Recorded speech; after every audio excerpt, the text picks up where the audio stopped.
The Love Talker is a folk horror audio fiction production and contains mature content, including adult language, violence, domestic abuse, and sexual assault. A complete list of content warnings for this episode can be found in the show notes. Listener discretion is advised.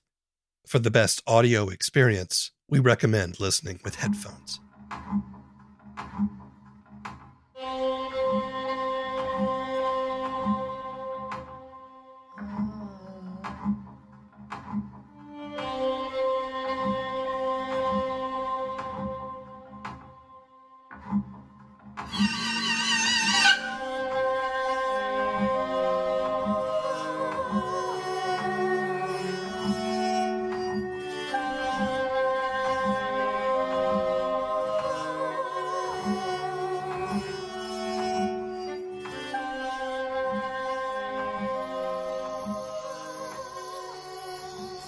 Jesus!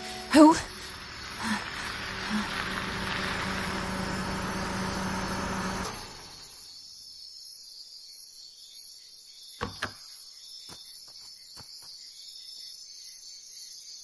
Ren?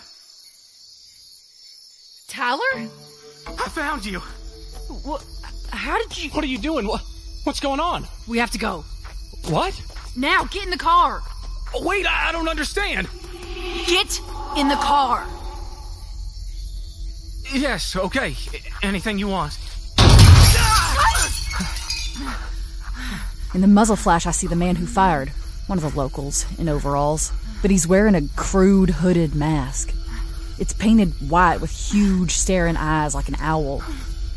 Tyler sits in the car. There's broken glass in his lap. He looks confused. Why is he just sitting there?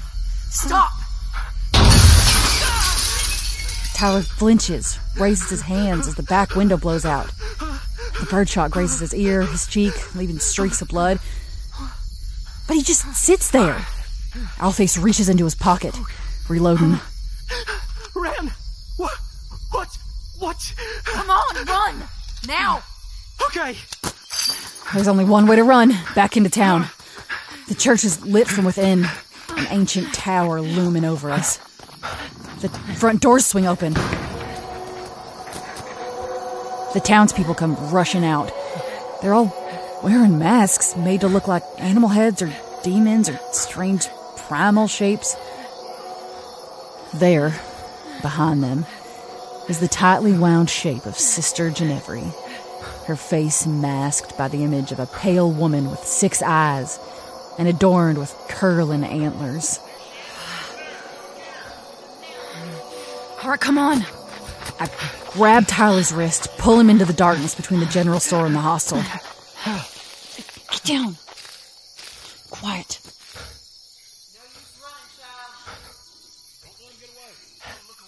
I'm bleeding. Shut up. Wait. Lay over here, Summers. Okay. Wait for it. Here, Fred. Soon to be dead. To darkness born and darkness wed.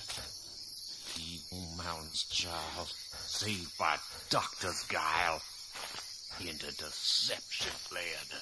Oh, I know that voice. Under the owl-faced mask is Charles Pugh. He's been wanting to kill me for years. Cursed of the land. He's going past. Wait. Now. I grab his mask, twist it on his head. God damn it! He can't see. His free hand trying to wrench the mask back into place. He's swinging the shotgun around. Too close. Grab his arm. Point the gun up. Into the air. Tyler knocks him over. He drops the shotgun, too. Come on! 1 sec. Wait, Ren! What are you doing? Don't shoot him! He tried to kill us. Think he won't do it again? Ren, they're coming! He finally gets the mask oriented on his face. I see his terrified eyes through its holes as he stares up at me. Pathetic. Empty. Ren! Oh, fine.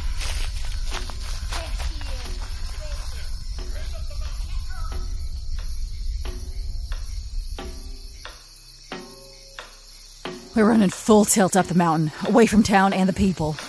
I'm trying to lose them in the trees, but the bushes and branches seem alive, trying to grab us as we plunge past. But it's not going to be enough. They'll see us. They'll be right behind us. The shotgun's too heavy. I drop it. Useless without any shells, anyway. We break through onto a trail.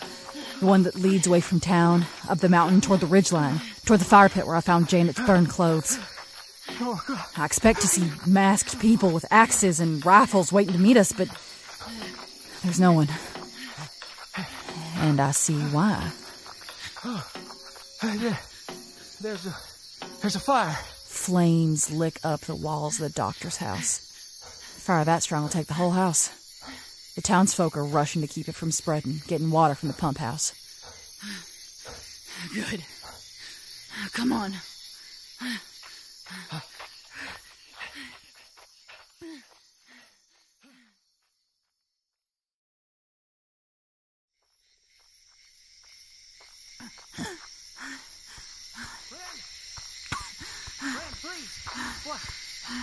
What's going on? This place feels familiar. The trees here feel darker, older. There's a heaviness in the air and a smell. Soil, moisture, compost and decay. I've never been here before, but feels like I have. Ren? What? Oh, okay. I think we bought ourselves some time. Do you have your phone? No, it's in the car. Oh, great. Well, what about yours? I think it's in the fire. Past the heavy shadows, through the branches, I can just make out a small column of smoke rising from Kilrowan. I hope he screamed. What do you mean? Forget it. You're bleeding on your face. It looks pretty shallow, though. Have you hit anywhere else? I don't think so. Ty, what are you even doing here? I had to find you. Why? Because I was worried about you. You drove all the way here from Saltville into the mountains and along unmarked gravel roads in the middle of the night, not even knowing if I was still here or where I might be in town, because you were worried about me? Yes. That's crazy, Ty. You're crazy. What's going on with you? I don't know.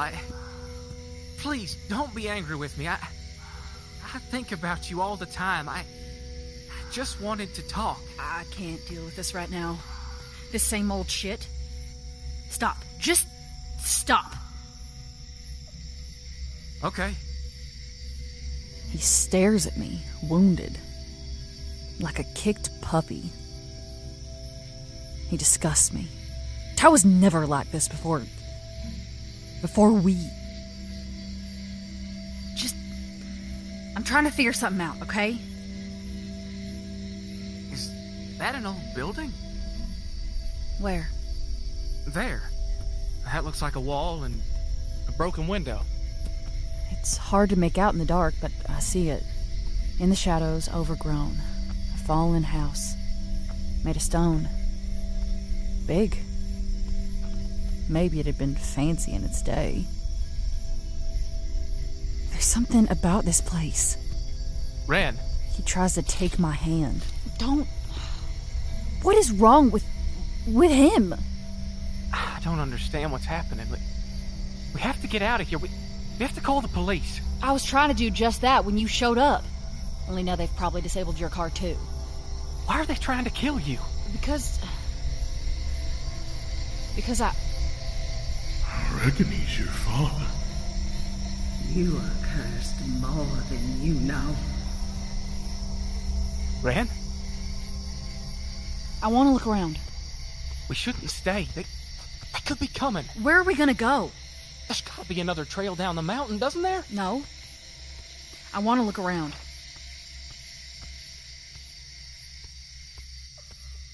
The forest has almost taken everything back from this manor. There's nothing left inside but space. The roof has collapsed. Instead of grass, there is moss carpeting the stony earth. The ground is uneven, overturned in places. Almost like a garden, but patchy, without any sense of purpose. I think I used to dream about this place. It's the smell. Do you smell that? It smells like compost. Earth and decay. Yeah. I had such horrible dreams when I lived here growing up. Of this place, of something in the forest. Of feeling like I'm drowning in something warm and wet. I mean, they got better when I left. But in high school they started up again. About this house. Have you ever been here before? Not that I remember. But I must have. Something happened here. Are you okay? I've missed you and Fine. I'm fine. Really? We're near what used to be the front door now. I crouch down and trace my fingers through the wet soil, turning over the moss that covers a bump on the ground. There's barely enough moonlight to see.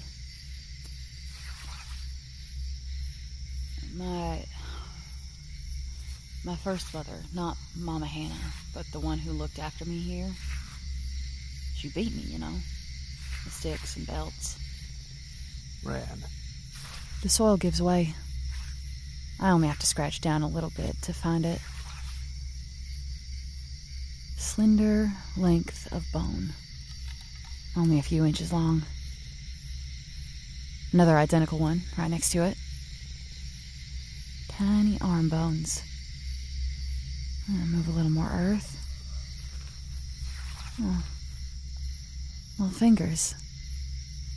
Twisted and misshapen, but there they are. And the doctor in town, he knew. He did things to me. The scars on my back, I think he gave them to me. Cutting things out. What? From the arm, upwards, pushing away more soil to find this little child's skeletal chest. The ribs are fused together. And there's something else. A sheet of something. Hard and translucent like fingernails. Cotton. Like on an insect. No one would talk to me. No one would play with me. They were afraid of me. There it is. I dig that tiny skull out of the ground. I can hold the whole thing in my palm. It's mostly intact, but it's oddly shaped. Bulbous. With horn-like projections from its upper jaw. And 3 eye sockets. 2 tiny skulls fused together. Maybe it wanted to be twins, but it just couldn't, no matter how hard it tried. What is that? Sister? Brother? What? The ground here. There must be more of them. Crawling from out of the house. Where are you going? Inside. Why? It looks unsafe. It's dark. I don't want anything to happen to you. Let's just go. I'm going in. Ren, please. The shadows cling to everything like tar. The place reeks of moisture and mildew and something thicker, heavier. The floor is layered with dirt. Vines cling to the stone walls. Most of the house has fallen in on itself, but there's still the great room with a fireplace, A high ceiling. A door leading to the cellar. Oh, God. These are... Yep. Bones. By the size, mostly human. Or maybe from some large animal. Scattered around carelessly as you might after a meal. The soil covering the floor is a deep black. It's like a bear or a mountain lion or something lives here, but... Let's go. Please. I have been here before. Hey. Is this... It's a pack. It's wedged under some debris. The frame is bent. The material stained and torn. What are you doing? See if anything's in here. It belonged to a hiker like Janet was, right? Maybe. Maybe the same person that killed her killed this person. We don't know that Janet was killed, not for certain. She was. It could have been an accident. She could have fallen or... She was killed, Ty. She was killed here in Kilruin. Now, how do you know that? Because the doctor told me... Look, I just know, okay? There. A working flashlight. Okay, good. So can we please... Look. In the dirt. It's like tracks? There's something dragging, and... Tiny, tiny footprints. Coming from the stairs, which are smeared with mud and dirt. Please, let's just go. Not yet. It's not safe. Don't touch me! I'm going down there. But why? I don't understand. Because I just have to. Something is familiar, and I have to know. I have to see. You can come with me or wait here. I don't care which.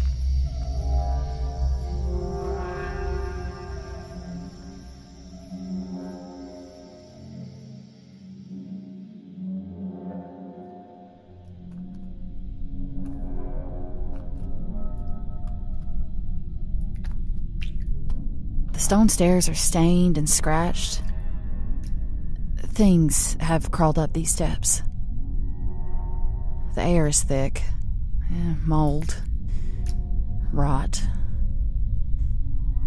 Something else I can't place. Musky and spicy and strange. Tyler's behind me. Why did he come all this way? I have dreamed of this place. The cellar. Bare earth floor. The ruddy clay is uneven, mounted up high in spots. The walls, too, are natural earth, and some parts of them have been dug out like catacombs. The smell. I know this smell. God. Ren, look. More tiny, misshapen skeletons with twisted spines or strange insect-like growths. They're only a couple feet tall. Angels. All of them. Some of them are sprawled near the stairs. Others lay against the wall in attitudes of desperation. As if they tried to climb the earth there and then fell, exhausted, and died. Are these children? Like the bones we found outside. Not all of them make it up the stairs. But these are not the only residents of the cellar. The flashlight shows them to me. All along the walls. Over here, this. What is this? It's like a grave or something. There's a divot in the floor, dirt mounded up around it. Mm-hmm. I think something dug itself out. Bigger than those children, as big as a man, maybe bigger. In my dreams, I'm surrounded by the soil. I can feel the vibrations of every living thing for miles. I hear the bones of the earth grind together. I am attached. I see it. Where are you going? There they are. So many of them. The women. You can tell because of the tattered, rotting remains of clothes on some of them. They're all women. And they're all dead. Side by side. Some of them are little more than bits of crumbling bone now. Some, more recent, have strands of hair or teeth still in their skulls. Dozens of them. More. How many more than this have rotted away? There's something... one of them... it's one of the newer ones. She's been dead. I don't know, maybe 20 years? Her empty eye sockets seem to look at me with kindness. Her brittle hands rest slightly on her chest. She's wearing white.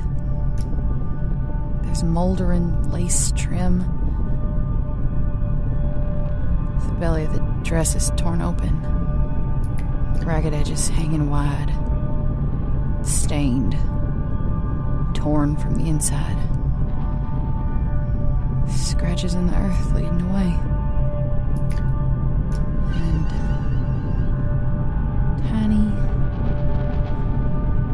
tiny footprints. I need air. Ran? Hey, Ran! Wait! Come back!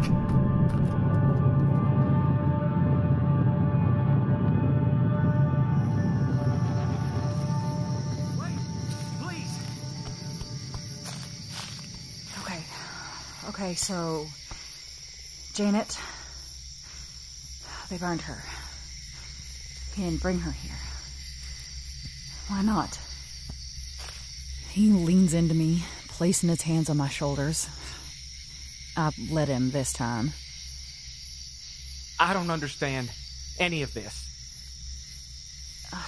I think the man who killed Janet uses this place to put his victims. Man? Just a man? You mean like a serial killer? Was Janet down there? No. No, they burned her. What? Why? They're covering it up. They're covering it all up. And all the dead children, too. What are they? I don't know. I don't know. Yes, I do. No, I don't. I don't. I don't want to think about it. Not right now. There was a deformed man the sister kept. He could have been one of these children grown up. They find them, these misshapen kids. The doctor tries to fix them. The sister raises them, and no one stops the murders from happening. And they want to kill me because I know. No, they want to kill me because I'm... Shut up! They think I'm one of them. One of the mountain children. Hair of red, child of grave. That's ridiculous. Is it? Leave me alone! And now we have no car. We're lost somewhere in the mountains and have a whole town of people trying to kill us. We'll figure something out. I will not let anything hurt you. You are too important. We'll be fine. What are you doing? It's just, your hair, I love the way it smells, and Are you fucking serious? Right now? You want to cuddle with me, smell my hair? If you want me to, Fuck off, Ty. Ow! I throw the light at him. It bounces off his chest, lands on the ground, its beam pointed up at the roof of the house. On the remains of the chimney. What is that? If you have ever seen a cicada's shed skin clinging to a tree, you'll understand. At first, you think it's the real thing. It's a perfect outline of the insect itself. But it's translucent, made of something hard and waxy, hollow. Split down the back so that the insect could squirm out. The thing clinging to the chimney was like a cicada's skin, only more slender, longer, with 6 graceful limbs, and it was over 7 feet long. I can't. Wait!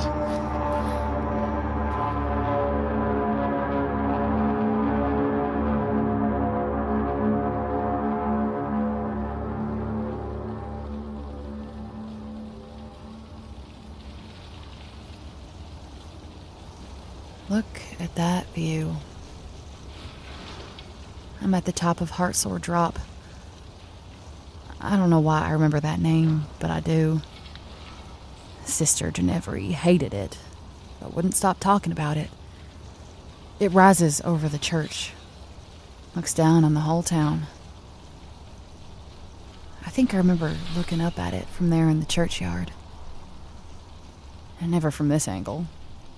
It makes me feel tall, powerful. I can see for miles. The fire in the doctor's house is still burning, but it will be out soon. There's a bucket brigade from the well. Others are raking away leaves and debris, making a quick fire break. What? What was that back there?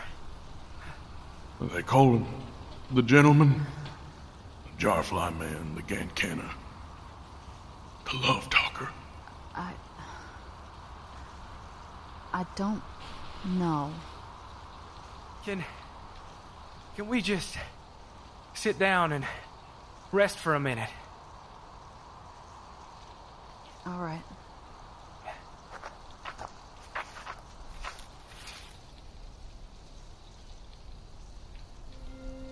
Am I a monster? What? No, of course not. Are you sure? You're beautiful, funny, smart. I love the way you talk to me. How could you be a monster?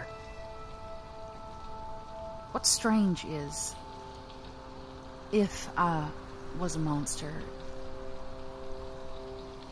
it doesn't bother me all that much. Even though I know it should. But you're not, love.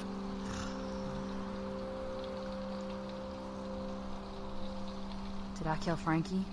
No. It was a suicide. But I told him He made the choice. He couldn't handle breaking up with you. Who could blame him, really? But the choice was his. You shouldn't feel guilty. You know something? I don't. I think maybe that's a problem. Can we talk about you and me? Why are you here?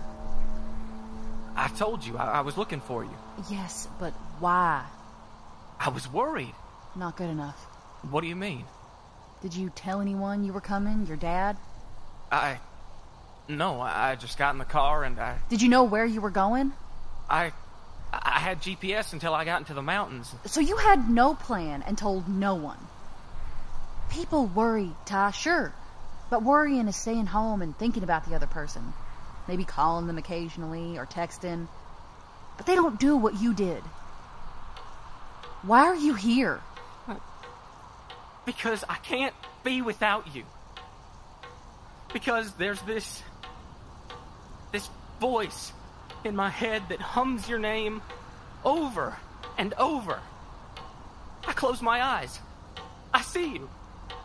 When you're not there, it's like I don't exist. I need to hear your voice. You have to speak me into existence. I love you so much, Ren. I am broken inside for you. We have to be together, please. Please, just tell me what to do. I'll do it. Let go of me. I need you to be near me. Make love to me, Ren, please. What? I miss your body so much. Are you insane? I think I am. God, Ren, please. I don't care. I don't care. Just love me. Get your hands off of me. Just like that, he does. His hands are at his side, ramrod straight, but the rest of him is vibrating with urgency. His eyes are wide and haunted. He did what I told him. Just like the doctor. Please. Okay. How does this work? Neil. Yes. He looks pathetic. What happened to him? Please. You want me to tell you what to do? How far can I go with this? Dance. Do a little dance for me. I've never seen him act like this before in his life. Basketball has given him some strength and grace, but he's never danced before, not like this. But he's trying. For you. For you. Is this how I got the doctor to do it? I wonder. Stop it. Pull out your hair.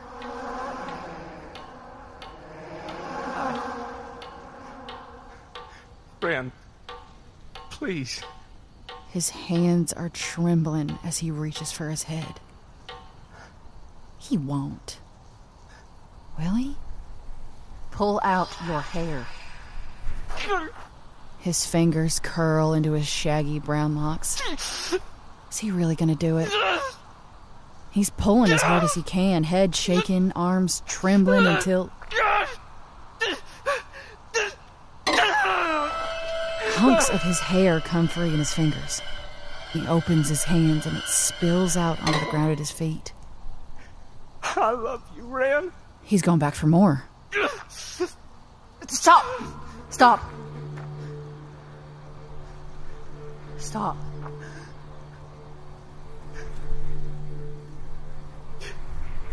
You once asked me why.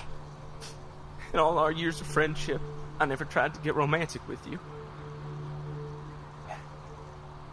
I always thought you were pretty. And so strong. You and Janet went through so much, but I was just grateful to be in the light you cast. Or maybe your shadow. Friends are so hard to find. Harder than lovers. I figured with you, I had something rare. But then, you came to me that night. You seemed so alone. You seemed like you needed me, and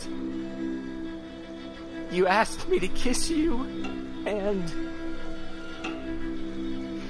everything changed. Oh, I'm kind of mixed up. Something's off balance in my head, and it's you. You are pulling everything toward you. All my memories and thoughts, they roll downhill to you. I see it now. We are meant to be together. And if you love me, then it'll be okay. And you do love me, don't you? No, Ty. No, I don't. I don't love you. You shouldn't be here. You shouldn't have come. We're not gonna be together forever.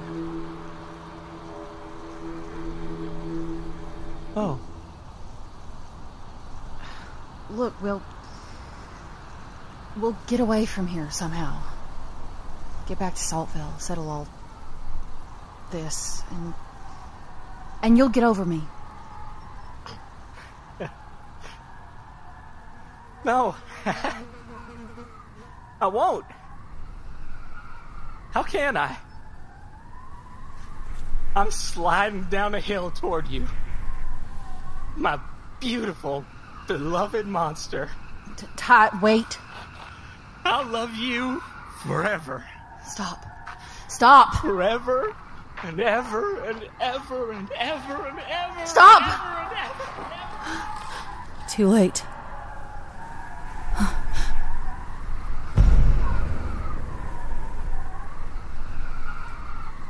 I didn't. It's not my fault.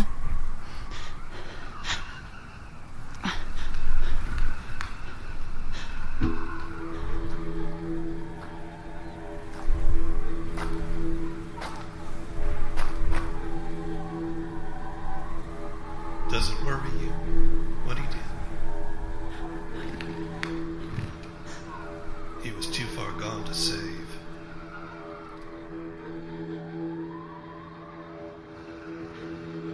Who are you?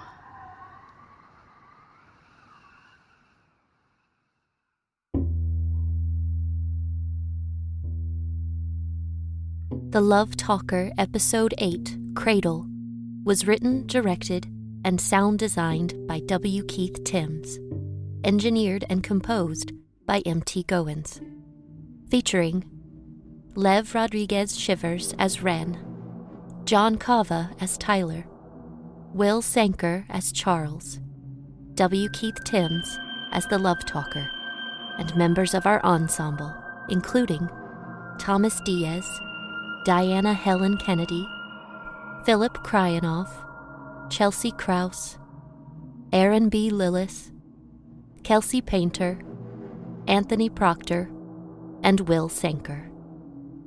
The Love Talker is a production of Alien Ghost Robot and Celebrity Tumour, and is produced by C.J. Penrith and Nancy C. Timms. For more information, visit thelovetalker.com. Tell your friends and family about the show, and kindly leave stars or reviews on your favorite podcast platforms. And be careful out there on the mountain.